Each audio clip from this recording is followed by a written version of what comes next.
Hi, and welcome back to my channel. Today I wanted to talk about gastric bypass surgery that I had, and I think it was maybe 7 or 8 years ago now. It's been a while. Originally when I had it done, my insurance covered it, so I thought, well, why not? And the reason it covered it and the doctors were even willing to do it wasn't that I was super huge. What they said to me is that technically I was not big enough for the surgery, but because of the health problems I was having at the time, that they would go ahead and do the surgery. So I had the gastric sleeve done, which is not as abrasive as the gastric bypass. But yeah, I have a lot of mixed feelings about it. At the time, I was super excited. I would say for a good solid year or two, maybe even two, that I was really happy with it, happy with the results.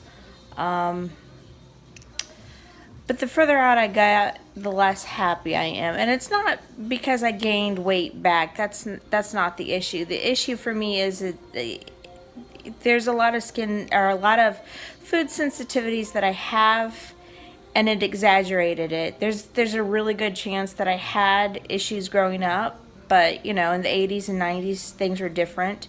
If you felt sick and nauseous from the food you were eating, people just kind of assumed that was because you don't like the food you're eating. I'm not saying they didn't diagnose food allergies then. They did, but usually it's because you ended up in the hospital or your face blew up like a balloon. But it wasn't because you felt sick and nauseous from it. That's something people just like, oh, well, they're just a picky eater. I mean, that's just the way it was perceived then. So, I mean, that's no fault of my parents or anybody else. It's just the way things were. Fast forward to the gastric bypass. All those problems that I had with food is completely exaggerated now. The thing is, what it ended up doing is, because if you're allergic to certain foods, certain things are pretty common. Like feeling nauseous all the time, feeling sick all the time. But then, like, after the surgery, like, it was just so bad. Like, I would get sores and, like, my side would hurt and all kinds of crazy stuff. It was just bad, and I'd go to the doctor, get checked out, and they're like, oh, yeah, everything's fine. So go back to work, but I'm running to the bathroom all the time. I'm feeling sick all the time. And I'm like, I can't work like this. And at the time I was working retail, and if you're running to the bathroom all the time, you're not really doing what you need to do on the floor. And there comes a point where people just don't believe you. And there's really not much you can do about it. But, I was sick all the time. They weren't really doing anything. And, eventually, they started piecing things together and going, oh, it sounds like gluten allergies. And I'm like, oh. And I asked them about tests and stuff, and they wouldn't administer the test. They pretty much said that there's really no way to tell with certain things other than eliminate it. So, I'm like, okay, it's pointless to keep going if all I have to do is eliminate things. Well, I did eliminate things improved, but I would still off and on feel sick. But, I decided after several years of doing that and feeling sick all the time that I was going to stop eating things that I'm allergic to. And it's funny because when I did, everyone's immediately, maybe a week or two after, I really stopped. I maybe lost like a few pounds, nothing major, but everyone was asking me if I lost weight because I was so bloated and inflamed from just eating things I shouldn't. So, I mean, lesson on that is if you know certain things make you sick, don't do it. The other thing about the gastric bypass, I honestly feel like if you're really looking for immediate results with weight loss that extreme like that, just talk to your doctor about a fast, having a medically supervised fast. Because in all honesty, the first month after a surgery for the gastric sleeve or the bypass, you're pretty much not eating at all. In fact, you're not eating at all because your stomach has to heal. You're literally on a liquid diet, clear liquids. You're even drinking a clear protein, and that's just your diet. And then the next month, you can eat, but the only food you can eat is pretty much baby food. Everything has to be in a liquid form. It's literally what babies eat. And at that point, you still can't have spices, so you're not doing that. Third month, your food could be a little bit more solid, a little bit more seasoned. But if you just stick to that diet without the surgery, guaranteed you're gonna lose weight. Your stomach's gonna shrink. It's gonna happen. So I don't feel like it's necessary to have your stomach, wrapped up in something or cut out or whatever. I'm not saying it doesn't shrink it. It definitely does force you to eat smaller when you can start eating, but you can still get the same results by going on a doctor supervised fast. It can, and it does happen. So I don't know if it's necessarily worth it. If you can follow things like that, you know, I can't say the whole thing was a bad experience. For me, it was a good experience. Like I said, I was having a lot of medical issues arise around that time, and doing that eliminated all of it. I'm not on any medications anymore, so I mean, in that aspect, it was good.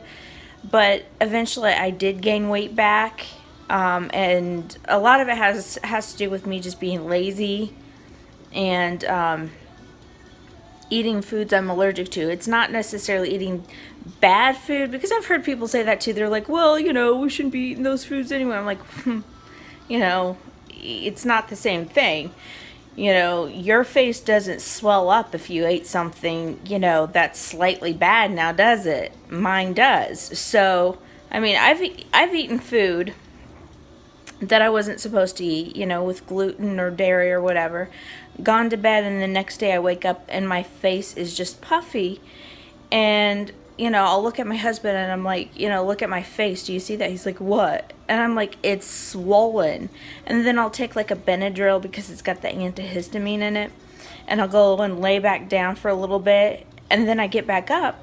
And he goes, your face looks smaller. I'm like, of course it does, So, I mean, if food's doing that to you, it's a little bit different than just not eating the things you're not supposed to eat. And you really should pay attention to what your body does. It's not just being bloated, it's everything. Like, if I eat something that, sometimes things seem like things I can eat, and I eat it anyway, then I end up with like bumps all over my neck, and I'm like, okay, clearly that was something I wasn't supposed to eat. And then if I don't eat it again, bumps go away, no problem. So, I mean, I do think the gastric bypass exaggerated it a little bit, but I've heard age does that too. It's like little old ladies and stuff will often be like, oh, don't use that perfume around me, or that really irritates me. Well, a lot of times that they didn't have that problem when they're younger. It's just you get older and things like that happen. It's no one's fault. It's just life. But I don't know. Like I said, I have so many mixed feelings about the whole gastric sleeve and bypass thing. If you're looking to do it because you're expecting like immediate results and all that stuff, it's not as immediate you think. There's still a lot of work to it, and on top of that, your skin does not go back in place like you would imagine either. So that's another thing to think about. And it was, the horrible thing about that is like everybody's like, oh well, you just need to eat certain foods and exercise and the skin will go back in place. Now here's the thing about extreme weight loss, and it doesn't necessarily have to be the gastric sleeve or the gastric bypass. Extreme weight loss will leave loose skin that sometimes no amount of exercise or diet or whatever will do anything about. You literally have to look at surgery to get rid of it, and I have to admit that because of that, I did have loose skin after the gastric sleeve that I didn't have when with my up and down dieting before. And it really bothered me to a point that I did what I could to stop losing weight because I was horrified. Was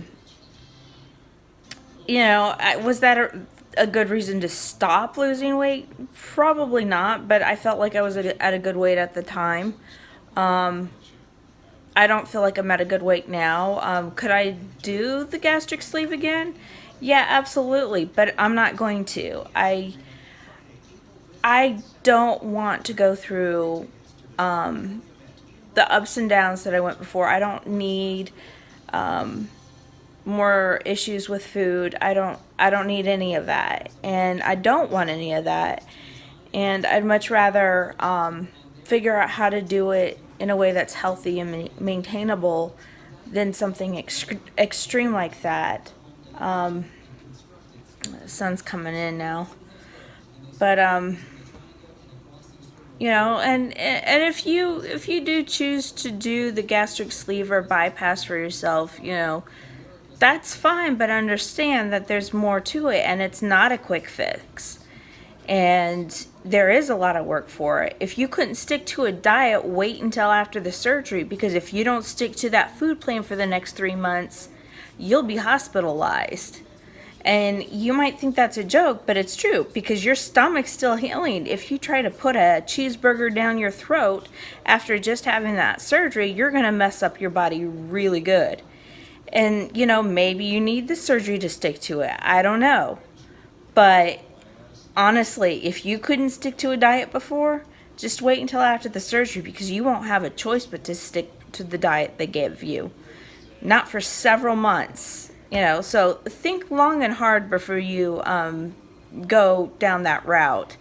If it's medically necessary, if you need to lose it fast because you're really obese, I get that, but looking for it as a quick fix, you really need to think long and hard about that, because there's more to it than just losing weight. But yeah, that's pretty much all I got to say about that, and I will check in with you guys later.